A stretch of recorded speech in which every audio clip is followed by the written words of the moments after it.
The alarm on my console screamed before I even understood what it meant. Red light flooded the command deck of the Kalen's Wrath, and every officer around me froze for half a second, the way people do when their body understands danger before their mind catches up. "Contact confirmed," said the sensor officer, a young Kassaran named Ori Vance, his voice cracking. "One vessel, unknown configuration. It just came out of nowhere." I remember gripping the edge of my station so hard my knuckles ached. My name is Vel Korash, and at that moment I was a tactical officer of the Kassaran Dominion, serving aboard one of our newest warships. I had trained for combat my whole adult life. I had studied 100 enemy fleets, memorized their weapons, their tactics, their weaknesses. None of that mattered in that moment, because the ship on our screen did not belong to any of those 100 enemies. "Identify it," barked Admiral Doran Vec from his chair at the center of the deck. He was a broad, scarred old warrior, the kind of commander who had survived 3 border wars and never once raised his voice in panic. That day, his voice had an edge I had never heard before. Ori's hands trembled over his console. "Sir, the design signature matches the archive. It's human." The word landed on the bridge like a weight dropping through water. Nobody spoke, nobody moved. I felt my chest tighten, and for a moment I forgot to breathe. "I need you to understand something about my people, and about most of the galaxy, before I continue. We do not fear death. Every species that builds starships and fights wars learns to live beside the idea of dying. What we feared was different. We feared a single word, a word parents use to quiet frightened children, a word military instructors use to end an argument, a word etched into the oldest warning beacons still drifting in the dark between star systems. Human. To most of the galaxy, humans were not simply another species among the stars. They were a story, a warning, a shape at the edge of every nightmare a soldier had after a hard day of training. Command academies across a dozen empires taught the same lesson in different languages. If you ever see a human ship, do not provoke it. If a human asks you to leave, leave. If a human tells you to stop, there is no version of this encounter where defiance ends well for you. Nobody alive on our ship that day had ever seen a real human before. Not one. And yet every single person on that bridge understood, instantly and completely, that we were now standing at the edge of something our entire civilization had spent generations trying to avoid. "Where did it come from?" the Admiral demanded. "Our sensors should have caught something that size approaching from any distance." "It didn't approach, sir," Ori said, staring at his screen like it might bite him. "It just appeared. No drive trail. No power buildup. It's just there." I looked at the tactical display floating above my console. The human ship was small compared to ours, sleek, almost plain-looking, without the aggressive armor plating or weapon spurs that most Dominion ships wore like jewelry. It looked, if I am honest, unimpressive. That was the first surprise. The second surprise came a moment later, when I realized it was sitting exactly at the border of contested space, the invisible line our diplomats had spent decades drawing and redrawing between empires who did not trust each other. It was not moving. It was not powering weapons. It was simply there, waiting, like a door standing open in a house you were told never to enter. "Counselor Thren is requesting a channel," said our communications officer. "She wants a full report before the fleet responds." Ilsa Thren was our political liaison, a sharp, ambitious woman who had spent her career climbing through Dominion politics rather than serving on warships. She had joined our patrol 2 weeks earlier to observe what our command called a routine border operation. I do not think, until that moment, she understood what kind of border we were actually patrolling. Admiral Vec turned to me. "Vel Korash, tell me what you know about the human archive files. All of it, now." I straightened, my throat dry.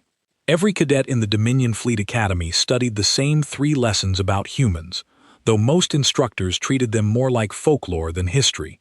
I repeated them the way I had memorized them years ago, my voice steadier than I felt. "Sir, the historical record is limited, most of it classified above my old clearance level, but what is publicly known goes back roughly 200 years. A minor trading alliance called the Varan Concord made first contact with a human colony vessel outside their territory. The details are disputed, but the outcome is not.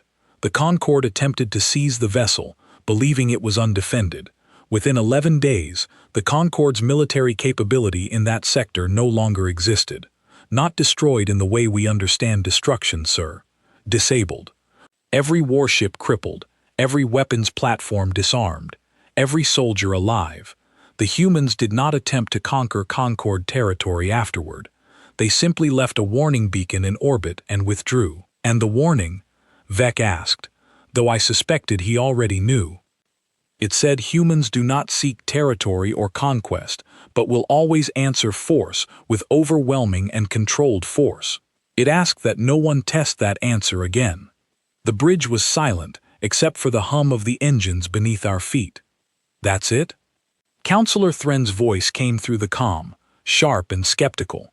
A 200-year-old story from a Concord that barely exists anymore? You expect the Dominion Council to alter military posture because of folklore. I wanted to answer her, but the Admiral raised a hand for silence. There's more, he said quietly, and I realized with some surprise that he knew things I did not. Every major power in this region of the galaxy has, at some point, quietly reached out to human territory to test the old stories. None of those attempts ended well for the ones who reached too far. The reports are buried, sealed under military classification, but I have seen fragments. A raiding fleet from the Threll Combine, gone in under a day, ships found powerless and drifting, crews alive and unharmed but stripped of every weapon system down to the sidearms. A covert scouting mission from the Northern Reach, captured, held for one full cycle, then released with a single message. Tell your leaders we are not interested in your territory, only in being left alone. Then why does everyone fear them so much? Thren pressed, if they never actually conquer anyone. It was Ori, of all people, who answered, quietly, from his station. Because they never lose. Nobody argued with him. I had grown up hearing the old sayings, the same as everyone in Dominion space. My grandmother used to tell me, when I misbehaved as a child, that if I did not settle down, the humans would hear me. It was meant as a joke, a way to make a stubborn child quiet, but there was always something underneath the joke, something adults did not fully explain, a seriousness hiding behind the smile. Even our military academy instructors, hardened veterans who had fought real wars against real enemies, changed their tone whenever the topic came up. They did not laugh about it. They spoke carefully, the way you speak about something you respect and fear in equal measure. The strange thing is, nobody could tell you exactly why. Humans did not brag about their power. They did not send fleets to intimidate neighboring systems. They did not build monuments to old battles or broadcast propaganda about their victories. If anything, human territory was famous for being quiet, distant, and difficult to reach. Most species in the galaxy had never had any contact with them at all. The fear was not built on daily threats. It was built on rare, terrible stories, told again and again across generations, until the word human stopped meaning a species and started meaning a warning. Orders, Admiral? Our helm officer asked, breaking the silence.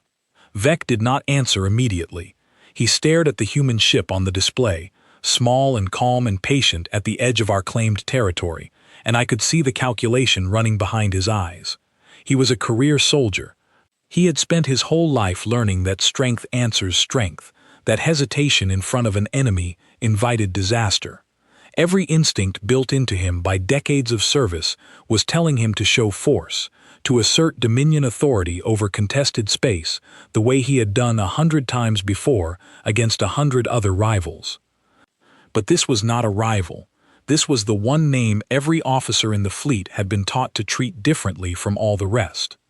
Hold position, he finally said. Do not power weapons. Open a channel, formal protocol, and request identification and intent. Counselor Thren's voice cut back in immediately, indignant. Admiral, with respect, We cannot appear weak in contested territory. If word spreads that the Dominion backed down from a single unarmed vessel, our rivals will see it as an invitation. That vessel is not unarmed, Counselor, Vec said, his patience thinning. It is simply not showing us its weapons, which should concern you far more than if it were. I watched the communications officers send the formal request, our standard greeting used for uncertain contacts, a polite string of Dominion diplomatic code asking the human ship to identify itself and state its purpose in the region. For a long moment, nothing happened. The ship simply floated there, silent, giving away nothing. Then, without warning, a voice came through our main channel, calm, unhurried, and startlingly ordinary. It did not sound like a monster from an old story. It sounded like a person. This is Captain Ethan Cole of the survey vessel Horizon Call. We're not here for your territory, and we're not here to start anything.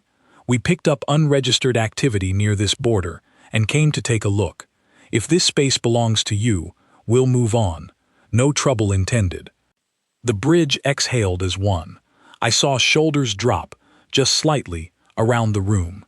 It was such a simple statement, almost boring, nothing like the terrifying declarations I had half expected. And yet something in the calmness of that voice unsettled me more than any threat could have. He was not afraid of us. He was not even especially interested in us. We were, to him, a minor inconvenience to be politely managed. Admiral Vec leaned forward. This is Admiral Doran Vec, of the Kassaran Dominion Fleet. This region is under Dominion protection. We ask that you withdraw your vessel and refrain from further unauthorized approach. There was a short pause. When Captain Cole spoke again, his tone had not changed at all, still calm, still even. Understood. We'll withdraw. For what it's worth, Admiral, whatever activity we detected out here wasn't coming from your side of the line. You might want to check your southern flank before you worry about us. The channel closed. For several seconds, nobody on the bridge spoke.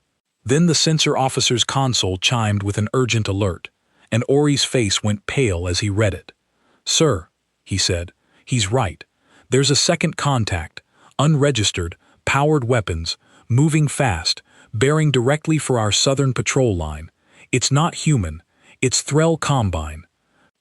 Admiral Vec was already moving, shouting orders, the bridge exploding into motion around me, but I found myself still staring at the space where the human ship had been only moments before, already gone, vanished as silently as it had arrived, leaving behind nothing but a warning we almost failed to hear in time. I did not know it then, but that warning, and the calm, almost gentle voice that delivered it, was about to change the rest of my life, and the fate of everyone serving beside me on that ship. The Threll Combine raiders hit our southern patrol line 11 minutes later, and for a while, the human ship was forgotten entirely. I stayed at my station, watching the tactical display fill with hostile markers, 3 fast attack craft cutting through the dark toward our smaller escort group. The Threll had been testing our borders for months, small provocations, quick raids on unguarded supply routes, always pulling back before we could respond with real force. This time, they had picked the wrong moment, arriving just as our main fleet was already alert and ready. Admiral Vec handled it the way he handled everything, with cold efficiency. Within 20 minutes, 2 of the 3 Threll ships were disabled, their weapons silenced, and the third had turned and fled back across the border. Our crew cheered, the tension of the last hour finally breaking into something like relief. I remember allowing myself a small, tired smile, thinking that perhaps the day's danger had passed. I was wrong. Counselor Thren appeared on the bridge in person, less than an hour later, her uniform immaculate despite the chaos, her expression sharp and focused in a way that made my stomach tighten before she even spoke. She had been in contact with Dominion High Command during the Threll engagement, and whatever orders she carried now, I could tell from her posture that they were not going to sit well with the Admiral. "High Command has reviewed the encounter," she announced to the bridge at large. "They are very interested in the human vessel's sudden appearance and immediate departure. No drive signature, no approach trail, gone within seconds of our engagement with the Threll. That is not standard technology, Admiral. That is something our engineers would very much like to study. Vec turned slowly in his chair. Counselor, I strongly advise against whatever you are about to suggest. High Command has ordered a change in our patrol route, Thren continued, ignoring him. We are to proceed toward the last known heading of the human vessel and attempt to re-establish contact. If the opportunity presents itself, we are authorized to disable and board the vessel for inspection. The bridge went quiet again, but this silence felt different from before. It was heavier, colder, filled with the particular kind of dread that comes when you realize the people making decisions above you have not learned the lesson you have just spent your whole life being taught. Counselor, Vec said carefully, that ship warned us of a hostile approach it had no obligation to report. It could have let the Threll ambush our patrol and simply watched. Instead, it gave us information that likely saved lives, and your response to that is to hunt it down and take it apart. My response, Thren said, her voice hardening, is to follow direct orders from the Dominion Council, who have decided that the potential military advantage of studying human technology outweighs the risk of a single old story. We are not the Varen Concord, Admiral. We are not some minor trading alliance with a handful of outdated warships. We are the Dominion. It is time our fleet stopped flinching at legends. I watched Vec's jaw tighten, the muscles along his neck standing out in sharp relief. For a long moment, I thought he might refuse the order outright, and some part of me, the part that had grown up hearing the same careful warnings from my grandmother, silently hoped he would. But he was a soldier before anything else, bound by a lifetime of discipline to the chain of command, and slowly, visibly, I watched him surrender to it. Helm, he said quietly, set course to intercept the last known trajectory of the human vessel. It took us 6 hours to locate the horizon call again. Our sensor crews worked without rest, tracing faint energy readings through the debris field left by the earlier Threll engagement, piecing together a possible heading. When we finally found it, the ship was sitting motionless near a scattered asteroid cluster, apparently conducting some kind of survey, exactly as Captain Cole had claimed it was doing when we first encountered it. They're not running, Ori said, disbelief plain in his voice. They see us coming, full sensor lock confirmed on both sides, and they're just staying still. Open a channel, Thren ordered before the Admiral could speak. When Captain Cole's voice came through again, it still carried that same unhurried calm from before, though I thought I detected something new beneath it now, a faint note of disappointment, like a teacher watching a student make a mistake he had already warned them about. Admiral Vec, I didn't expect to see you again so soon, and certainly not with your weapons charged. Captain Cole, Thren cut in before Vec could respond. This is Counselor Ilsa Thren, Senior Political Liaison of the Kassaran Dominion. You are ordered to power down your vessel and prepare to be boarded for inspection. Cooperate, and no harm will come to your crew. There was a pause, longer this time. I'm going to give you one chance to reconsider that, Cole said finally. We told you the truth about the Threll raid. We didn't have to. We're not interested in your territory, your resources, or a fight with your fleet. Stand down, and we'll finish our survey and be on our way, same as I said the first time. That is not an option, Captain, Thren replied, her voice sharpening with impatience. Power down your engines and weapons immediately, or we will be forced to disable your vessel ourselves. Silence again. I found myself gripping the edge of my console, willing the human captain to simply comply, to save us all from whatever was about to happen. Some quiet, rational part of my mind was already screaming that this was wrong, that we were about to make the exact mistake every warning beacon and every old story had begged us never to make. Understood, Cole said at last, and his voice had changed, the calm still there, but harder now, final, like a door closing. For the record, we tried. The channel cut. Weapons free, Thren ordered immediately. Disable that ship. Admiral Vec hesitated only a heartbeat before repeating the order to his crews, and I understood, watching him, that he was choosing to obey rather than mutiny, hoping perhaps that swift, controlled action might somehow avoid the disaster he clearly feared. Our escort squadron, 4 cruisers arranged around the flagship, opened fire in coordinated bursts, our targeting computers locking onto the Horizon Call's engines and weapon systems, designed to disable rather than destroy. Every single shot missed. I do not mean that our aim was poor. I mean that in the span of under 2 seconds the human vessel moved in a way that should not have been possible for a ship of its size and mass, shifting position with a precision that made our targeting solutions obsolete before they even resolved. It was not evasive maneuvering in the way I understood the term. It was something closer to knowing exactly where every shot would land before we fired it. "Return fire from the target," Ori shouted, his voice cracking with fear. Multiple impacts across the squadron, weapon systems only, minimal hull damage across all 4 cruisers, engines on 2 vessels disabled, our own weapons array just went offline. I watched my console die in front of me, the targeting systems flickering out one by one, not destroyed, not damaged in any way I could detect, simply and completely disabled, as though some invisible hand had reached inside our ship and gently, deliberately, turned everything off. Around the bridge, alarms blared, but beneath the noise, there was an eerie absence of the chaos I expected from a real battle. No explosions tearing through the hull, no screams over the comm from dying crew members, no fires, no hull breaches, no desperate damage control teams racing through corridors.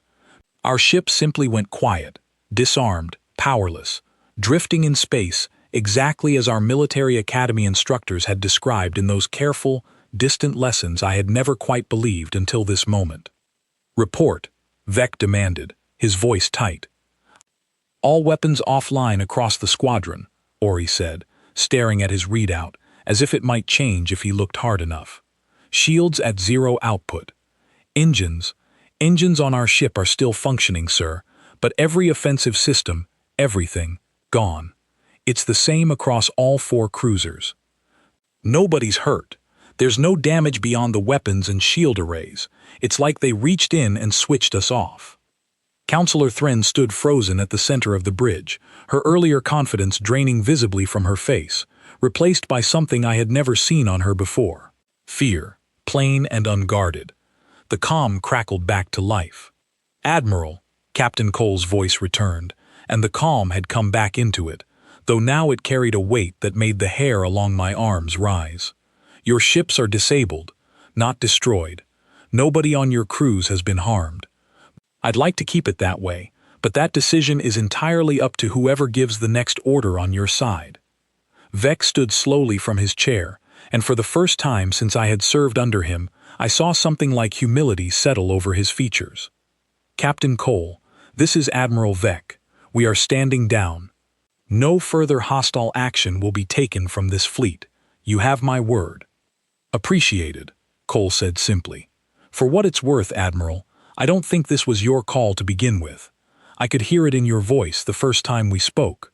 That's the only reason we're having this conversation instead of a much shorter one." I glanced at Counselor Thren, who said nothing at all, her earlier certainty replaced by a silence that seemed to stretch across the entire bridge. "We'll be sending a support vessel to assist with repairs to your weapons and shield systems within the hour," Cole continued. "Nothing permanent was done. Your engineers will confirm that once they run diagnostics. Consider it a demonstration rather than a punishment. I'd rather you understood the difference now than learn it the hard way somewhere down the line." The channel closed again, and this time, nobody on the bridge moved for a long, long moment. I sat there, staring at my dead console, thinking about my grandmother's old warning, the one I had always treated as nothing more than a bedtime story to quiet restless children, and understanding for the first time in my life exactly how much truth had been hiding underneath it all along. We had fired the first shot. We had been answered without a single life lost, and somehow that mercy frightened me far more than if they had simply destroyed us where we sat. The human support vessel arrived precisely 52 minutes after Captain Cole's promise, sliding into formation beside our drifting cruiser with the same unsettling silence as everything else about them. It was smaller than I expected, boxy and functional, nothing like the sleek warship that had disabled our entire squadron without breaking a sweat. Admiral Vec ordered our docking bay opened, against the quiet objections of a security officer who still did not trust that this was not some elaborate trap. I was assigned to greet them, mostly because I was the only officer on the bridge who had studied human protocol in any real depth, even if that depth amounted to little more than academy lectures and a handful of dusty archive files. I remember standing at the airlock with my hands clasped behind my back, trying to look calm, while my thoughts raced through everything I thought I knew and immediately doubted. The airlock cycled open, and 3 humans stepped through, dressed in simple gray uniforms without the ceremonial decoration our own officers wore. The one at the front, a woman with short dark hair and steady eyes, offered a small nod in greeting. "Lieutenant Grace Miller," she said, "Engineering and Medical Support. Captain Cole sent us to help get your systems back online. This is Owen Blake, our Chief Technician, and Lena Ford, our Systems Specialist." I introduced myself, stumbling slightly over the formal Dominion greeting I had rehearsed, and Grace Miller's expression softened into something almost like amusement, though not unkind.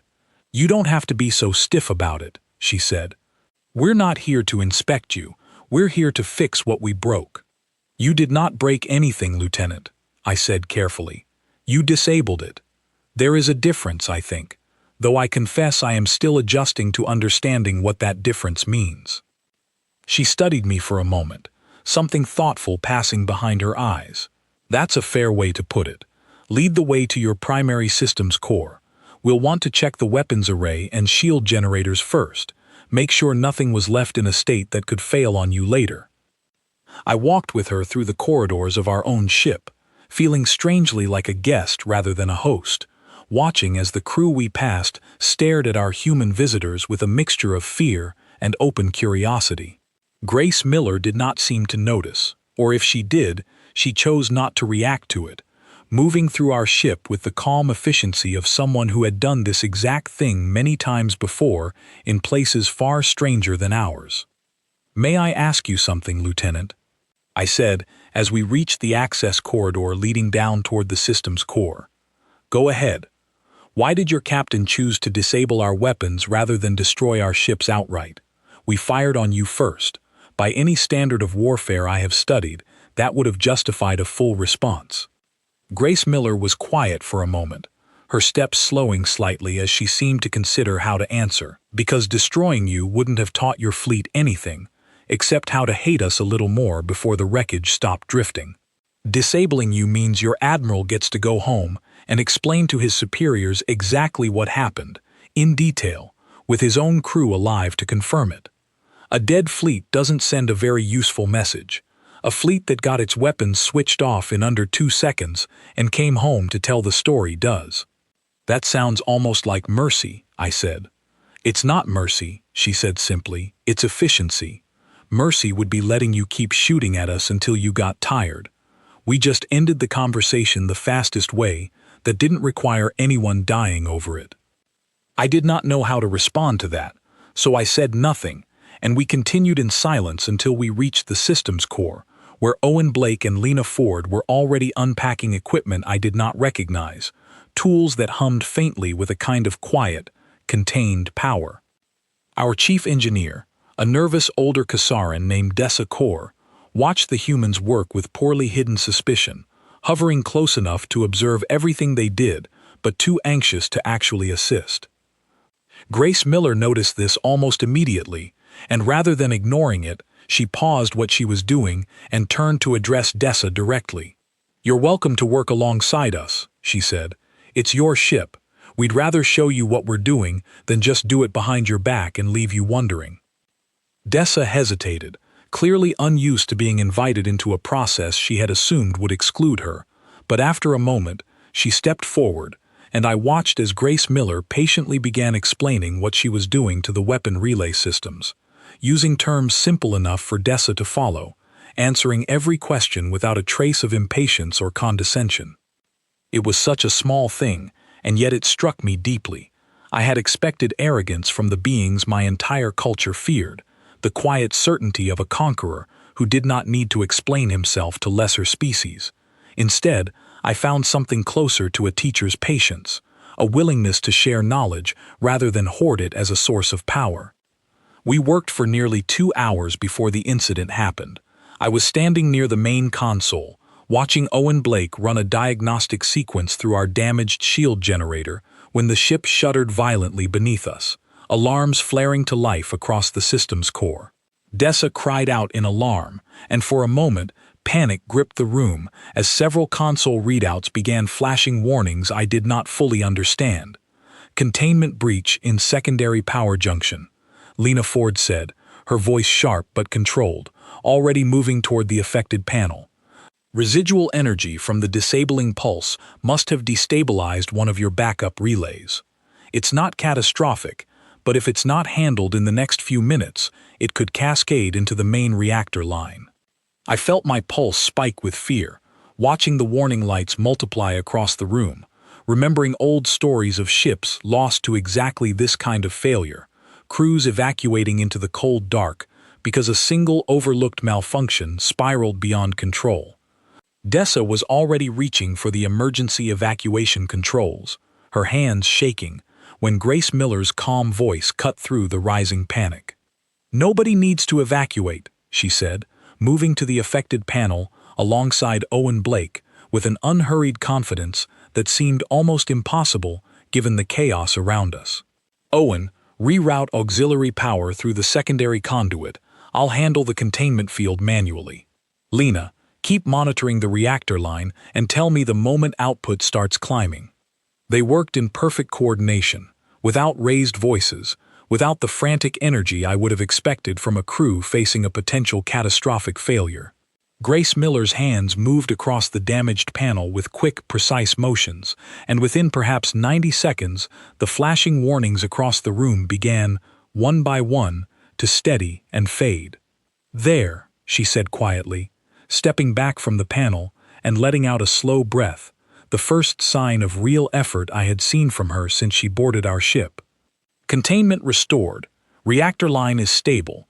Your engineers will want to replace that relay entirely, rather than repair it, but for now, you're not in any danger."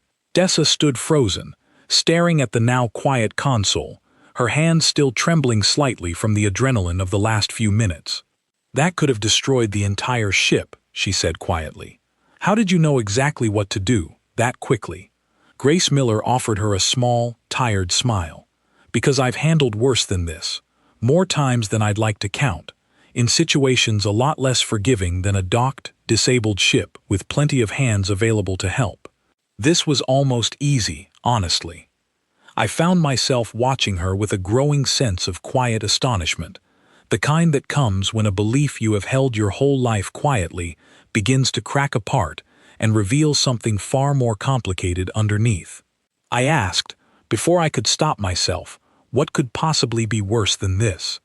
She was quiet for a long moment, and something shifted in her expression, a shadow passing behind her eyes that I recognized immediately as memory, the particular weight carried by someone who has seen things they do not enjoy remembering. "Where I come from," she said finally, "we spent a very long time fighting each other before we ever met anyone else out here. Centuries of it. Whole regions of our homeworld reduced to rubble more than once, over things that, looking back, usually weren't worth the cost. We got very good at war, not because we wanted to be, but because for a long time it was the only skill that seemed to matter. And somewhere along the way, enough of us got tired of burying people we loved that we decided to get just as good at stopping wars as we'd once been at starting them. That is a difficult history," I said carefully. "It's not a history we're proud of," she said, "but it's the reason we don't panic in situations like this. A reactor line destabilizing on a docked ship, with time to think and people willing to help, isn't a crisis to us. It's a Tuesday. We've handled worse with far fewer resources and a lot less time. I think that's part of why the stories about us got so strange out here. People hear that we're calm under pressure and assume it means something almost unnatural. It's not unnatural. It's just what happens when a species survives its own worst instincts long enough to learn from them. I thought of my grandmother's warnings, the careful, fearful tone adults used whenever the subject of humans arose, and I began to understand, standing in that quiet, stabilized systems core, that the fear was not entirely wrong, but it was aimed at the wrong target. The galaxy did not fear humans because they were monsters. It feared them because they were survivors of something far worse than any war the rest of us had ever fought, and that survival had shaped them into something calm, controlled, and terribly difficult to provoke into anything resembling recklessness. "Lieutenant," I said, "may I ask one more question?" "Of course. Do you fear us? Any of the species you encounter out here, with all our warships and our old rivalries? Does any part of you feel the way we feel when we see your ships?" Grace Miller considered this seriously, the way she seemed to consider everything, without rushing toward an easy answer. "No," she admitted. "Not fear exactly. Caution, sometimes. Sadness, more often than you'd think, watching people make the same mistakes we already made a long time ago.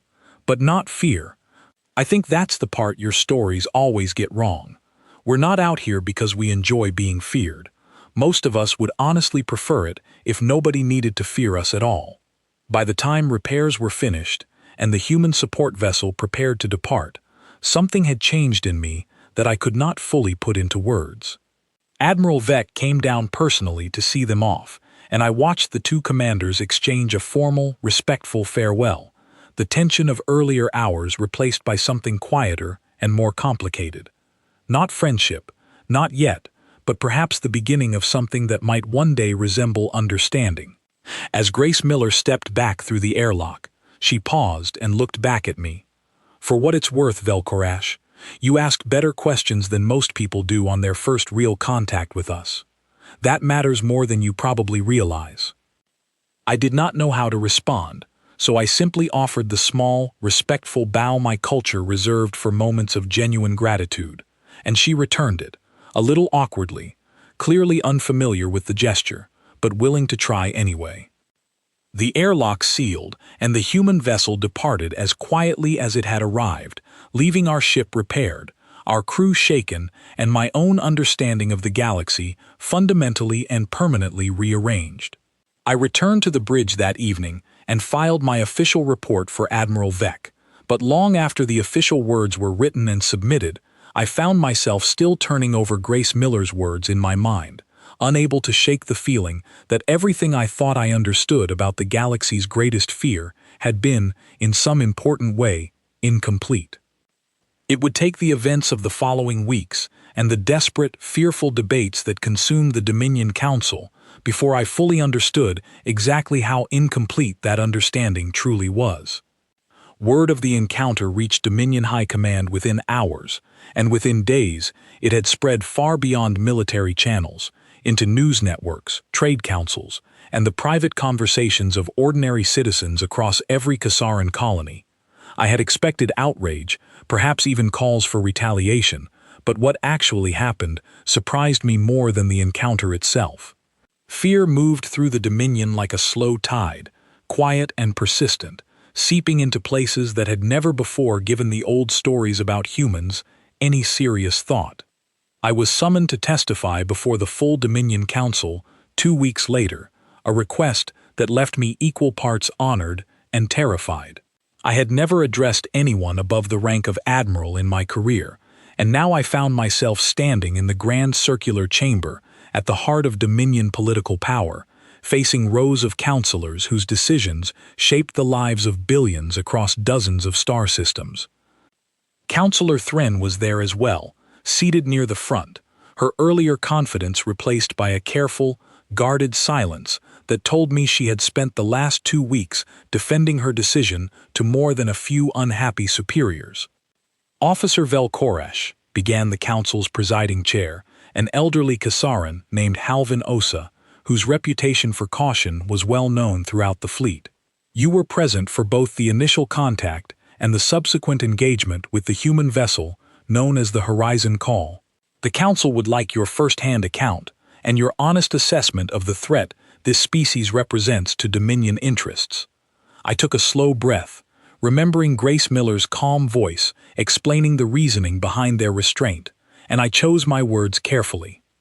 Counselor Osa, with respect, I do not believe humans represent a threat to Dominion interests, provided we do not create one ourselves. Every account I have studied, and everything I witnessed firsthand, suggests a species with overwhelming military capability and almost no interest in using it beyond self-defense. They disabled our entire squadron in under 2 seconds without a single loss of life on either side. If they had wished to destroy us, nothing we possessed could have stopped them. Instead, they repaired the damage they caused and departed peacefully. I do not believe that is the behavior of a conqueror, Counselor.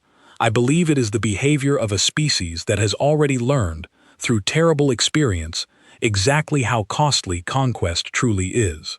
A murmur passed through the chamber, and I saw several counselors exchange uneasy glances.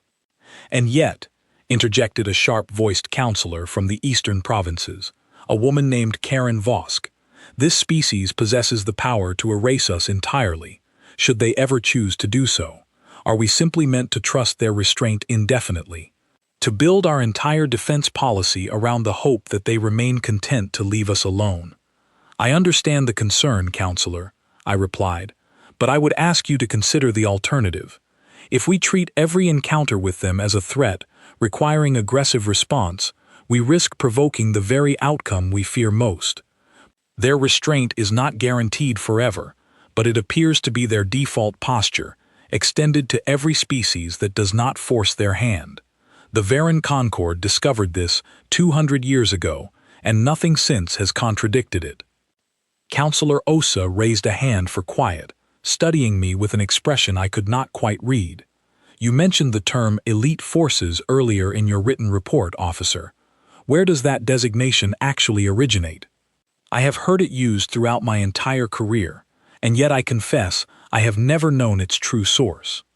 I hesitated, aware that what I was about to say would likely unsettle the chamber further, but I had promised myself, standing before this council, that I would speak honestly rather than comfortably. Counselor, according to the archives I was able to access, the term did not originate with the humans themselves. It originated with the Varan Concord, in the aftermath of their failed attempt to seize a human colony vessel 200 years ago. Their surviving military command, attempting to explain their catastrophic losses to a horrified public, described the human response not as an act of war, but as the deployment of what they called elite forces, implying a specialized, exceptional branch of human military rather than an ordinary response from an ordinary crew. It was meant, I believe, to soften the truth of what had actually happened, to suggest that only a rare and extraordinary unit had defeated them, rather than admit that an unremarkable human vessel had done so with what likely amounted to standard capability. The chamber fell utterly silent. The term spread across the galaxy in the years that followed, I continued, repeated by traders, diplomats, and eventually military academies, until it became shorthand for the entire species rather than a specific unit.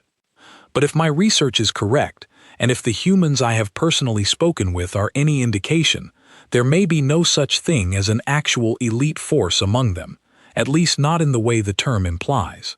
What the Varan Concord encountered, and what our own fleet encountered 2 weeks ago, may simply have been ordinary human personnel responding to an ordinary threat with the same calm competence they apply to everything else. Counselor Vosk leaned forward, her expression tightening. You are suggesting that what we fear as their most exceptional military capability is in fact their baseline, that every human ship, every human crew, is capable of what we witnessed. I cannot confirm that with certainty, Counselor, I admitted. But nothing I have learned contradicts it, and I believe the Council should proceed as though it may be true, rather than assume otherwise and risk a costly mistake. The debate that followed stretched on for nearly 3 hours, counselors arguing over trade policy, defense posture, and the wisdom of attempting further contact at all. Some argued for aggressive rearmament, convinced that only overwhelming Dominion strength could deter a species capable of such precision. Others argued for complete withdrawal from any territory bordering human space, hoping distance alone might prevent future incidents. It was Admiral Vec, called to testify after me, who finally offered the argument that seemed to settle the chamber into something resembling consensus. "Counselors," he said, standing tall despite the visible exhaustion of the past 2 weeks, "I have served this fleet for 30 years. I have fought wars against enemies who sought our destruction, and I know the difference between a threat and a warning. What we encountered was not a threat. It was a warning, delivered with remarkable restraint by a species who could have ended that entire engagement far more permanently than they chose to. I do not believe rearmament will make us safer against a power of that magnitude. I believe it will only convince them we intend to test their patience again, and I do not believe that patience is infinite." It was 3 days later that the human envoy arrived, a development that sent the entire Dominion capital into a fresh wave of anxious anticipation. His name was Daniel Hart, a tall, unhurried man with graying hair and an easy manner that seemed entirely unbothered by the enormous security presence surrounding his arrival. I was assigned, at Admiral Vec's personal request, to assist with the diplomatic proceedings, largely because of my prior contact with Grace Miller and her crew. The meeting took place in a modest chamber rather than the Grand Council Hall, a choice Hart himself had apparently requested, explaining through his aides that he preferred conversation to spectacle. I watched him greet each counselor individually, using their proper titles, asking small questions about their provinces and their families, with what appeared to be genuine, unforced interest. "I understand there's been some concern," Hart said, once the formal proceedings began, "about what happened near your southern border a few weeks ago. I'd like to address that directly, if the council is willing." Counselor Ossa nodded for him to continue. "Your admiral's fleet fired first," Hart said plainly, without accusation in his tone, simply stating fact. "Our people responded in the way we're trained to respond, minimizing harm while ending the immediate danger. I want to be clear that we hold no resentment toward your fleet, your admiral, or your council for that decision. Fear makes people act in ways they might not otherwise choose, and your people had every reason to be afraid, given the stories that have apparently circulated about us for generations." "Are the stories accurate, Ambassador?" Counselor Vosk asked, her tone carefully neutral. Hart considered the question seriously. "Some of it, probably. We're capable of a great deal, more than most of the stories even suggest, if I'm honest. But the framing is wrong. We're not out here looking for an excuse to demonstrate that. Most of my people would be perfectly happy if the rest of the galaxy never had to see what we're capable of at all. We didn't come out here to be feared. We came out here, originally, because we were curious, the same as most species eventually are. The fear grew up around us over time, based on a handful of incidents where someone tested a line we'd rather not have to defend. And if that line is tested again?" Ossa asked quietly. Hart's expression remained calm, but something steady and unmistakably serious settled behind his eyes. "Then we'll respond the same way we always have. Enough force to end the danger, and no more than that. We're not interested in conquest, Counselor. We never have been. But we are very serious about being left to make that choice for ourselves, rather than having it made for us by someone who assumes we're bluffing." I watched the counselors absorb this, and I saw, in the careful, measured silence that followed, the beginning of something the Dominion had not truly possessed in its dealings with humanity before that day. Not friendship, not yet, and perhaps not trust in its fullest sense. But something close to respect, hard-won and honestly earned, built not on fear of destruction, but on the growing understanding that restraint, when backed by genuine capability, was its own kind of strength, one far more difficult to overcome than any weapon the Dominion had ever built. As the meeting drew to a close, Hart approached me directly, offering a small, knowing smile. "Grace mentioned you, back when her team returned from your ship, said you asked good questions. I'm glad to see that wasn't an isolated moment." I am still learning, Ambassador, I said honestly. Everything I believed about your people before this month has needed reconsidering. That's usually how it goes, he said. Most fear starts with a grain of truth and grows into something much larger than the truth can support. The real work is figuring out which part was accurate and letting go of the rest. I did not fully understand, in that moment, how much that single piece of advice would come to shape not only my understanding of humanity, but my understanding of the Dominion itself, and the long, uncertain road that lay ahead as our two civilizations began, cautiously and imperfectly, to learn how to exist beside one another. The treaty took nearly a year to finalize, longer than anyone in the council chamber that day would have predicted, though far shorter than the decades of negotiation that had shaped most Dominion agreements with other powers.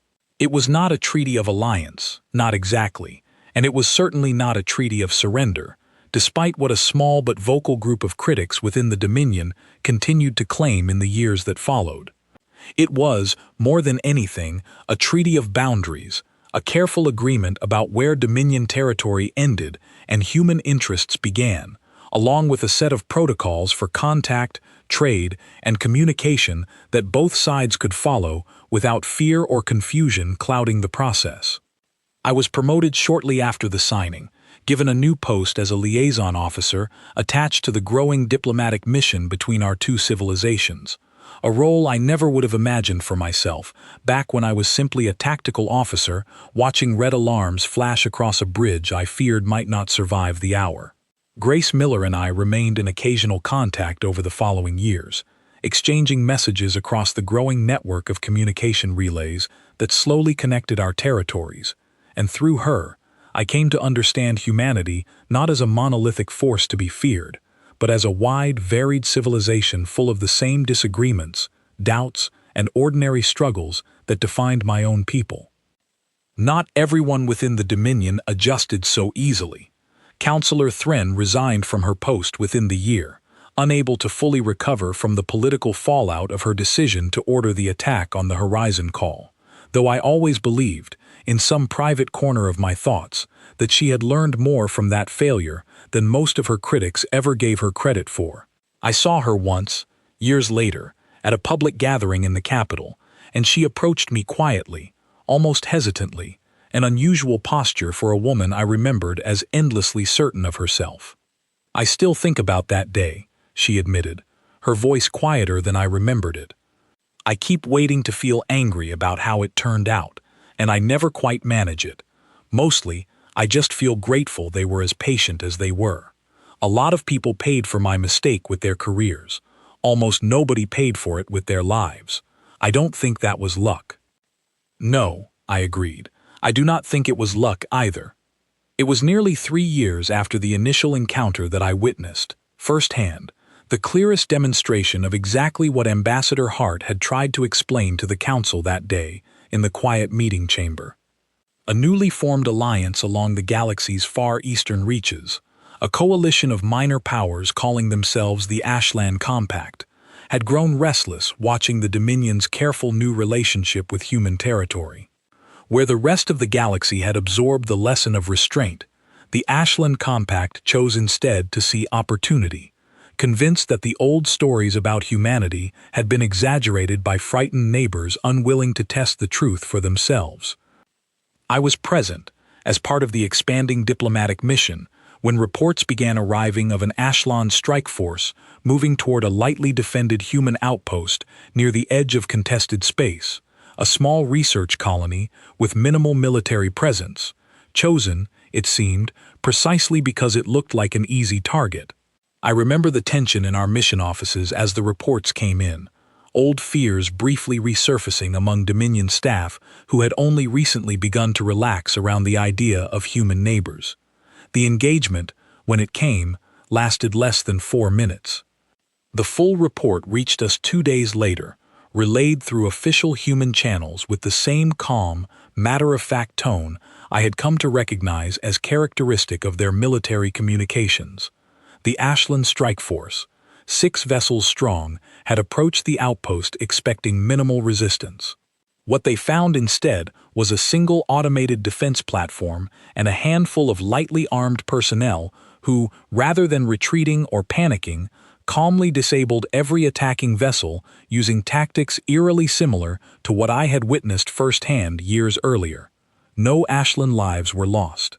Their ships were stripped of offensive capability and left drifting, exactly as ours had been, with a single message transmitted to their home government afterward, polite, direct, and utterly without malice. "We are not interested in your territory. We would prefer this not happen again. Please consider this your only warning." The Ashland Compact, unlike the Dominion, chose not to heed that warning gracefully. Reports from the following months suggested internal political turmoil, factions blaming one another for the humiliation, calls for retaliation, clashing against quieter voices urging caution. It took nearly 2 years and one further failed attempt at aggression before the Compact finally sought the same kind of formal boundary agreement the Dominion had established years earlier. I often wondered, reading those reports from a comfortable distance, how much suffering they might have spared themselves had they simply listened the first time, the way Admiral Vec had eventually chosen to listen, however reluctantly, however late. I think often about what made humanity so different from every other conquering power the galaxy had feared throughout its long, complicated history. It was not the disabling weapons, remarkable as that technology was. It was not the perfect coordination or the calm competence Grace Miller had displayed handling that reactor malfunction as though it were the smallest of inconveniences.